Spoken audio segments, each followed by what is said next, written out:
Assalamualaikum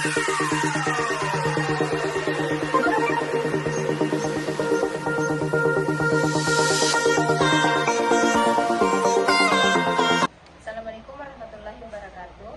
Salam sejahtera untuk kita semua. Perkenalkan, nama saya Maryam sebagai moderator dari kelompok 2, di mana kami akan mempresentasikan atau memaparkan sebuah materi dari kelompok kami yang berjudul Manusia dan Penderitaan, yang dimana materinya akan dibawakan oleh teman-teman saya. Pengertian penderitaan. Penderitaan berasal dari kata derita. Kata derita berasal dari bahasa Sanskerta. Dara artinya menahan atau menanggung, sedangkan derita artinya menanggung atau tidak merasakan sesuatu yang tidak menyenangkan. Penderitaan dapat lahir atau batin, atau lahir batin. Penderitaan bertingkat-tingkat, ada yang berat, ada yang ringan. Namun peranan individu juga menentukan beratnya identitas penderita. Suatu peristiwa yang dianggap penderitaan oleh seseorang belum tentu merupakan penderitaan bagi orang lain juga. Dapat pula, suatu penderitaan merupakan energi untuk bangkit bagi seseorang atau sebagai langkah awal untuk mencapai kenikmatan dan kebahagiaan.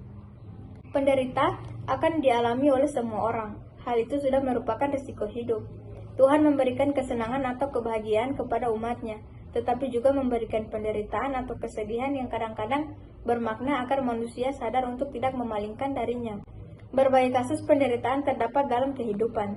Banyaknya macam kasus penderitaan sesuai dengan lika-liku kehidupan manusia. Bagaimana manusia menghadapi penderitaan dalam hidupnya? Penderitaan fisik yang dialami manusia tentulah diatasi secara medis untuk mengurangi atau menyembuhkannya. Siksaan. Siksaan dapat diartikan sebagai siksaan badan atau jasmani, dan dapat juga berupa siksaan jiwa atau rohani. Akibat siksaan yang dialami seseorang, timbullah penderitaan. Siksaan yang sifatnya psikis misalnya kebimbangan, kesepian, dan ketakutan. Kebimbangan dialami oleh seseorang bila ia pada suatu saat tidak dapat menentukan pilihan mana yang akan diambil. Akibat dari kebimbangan, seseorang berada dalam keadaan yang tidak menentu, sehingga ia merasa tersiksa dalam hidupnya saat itu. Bagi orang yang lemah berpikirnya, masalah bimbangan akan lama dialami sehingga siksaan itu berkepanjangan. Tetapi bagi orang yang kuat berpikirnya, ia akan cepat mengambil suatu keputusan sehingga kebimbangan akan cepat dapat diatasi. Kesepian dialami oleh seseorang merupakan rasa sepi dalam dirinya atau jiwanya, walaupun ia dalam lingkungan orang ramai. Untuk mengalahkan rasa kesepian, orang perlu cepat mencari teman yang dapat diajak berkomunikasi dan juga perlu mengisi waktunya dengan suatu kesibukan. Ketakutan merupakan bentuk lain yang dapat menyebabkan seseorang mengalami siksaan batin. Bila rasa takut itu besar-besarkan yang tidak pada tempatnya, maka disebut sebagai fobia. Penderita batin dalam ilmu psikologi dikenal sebagai kekalutan mental. Secara lebih sederhana, kekalutan mental dapat dirumuskan sebagai gangguan kejiwaan akibat ketidakmampuan seseorang menghadapi persoalan yang harus diatasi, sehingga yang bersangkutan bertingkah secara kurang wajar. Gejala-gejala kekalutan mental adalah yang pertama, pada jasmani sering merasakan pusing, sesak nafas, demam, dan nyeri pada lambung. Yang kedua, pada kejiwaan seperti rasa cemas, ketakutan, patah hati, cemburu, dan mudah marah. Tahap-tahap gangguan kekalutan mental.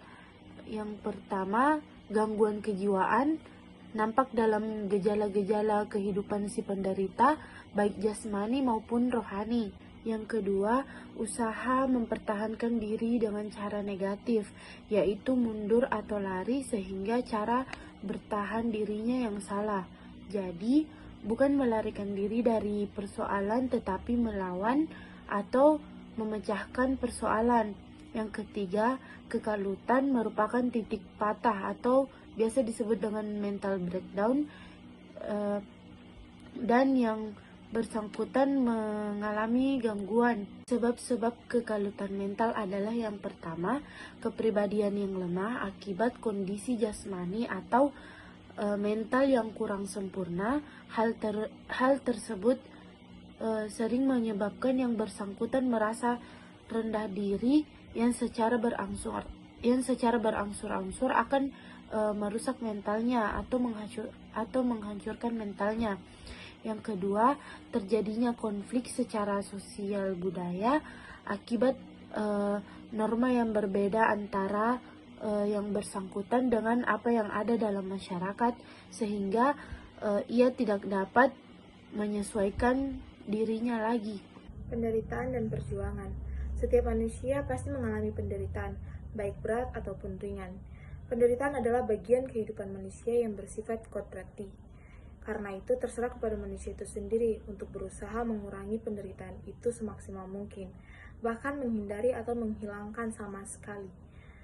Manusia adalah makhluk berbudaya, dengan budayanya itu ia berusaha mengatasi penderitaan yang mengancam atau yang dialaminya.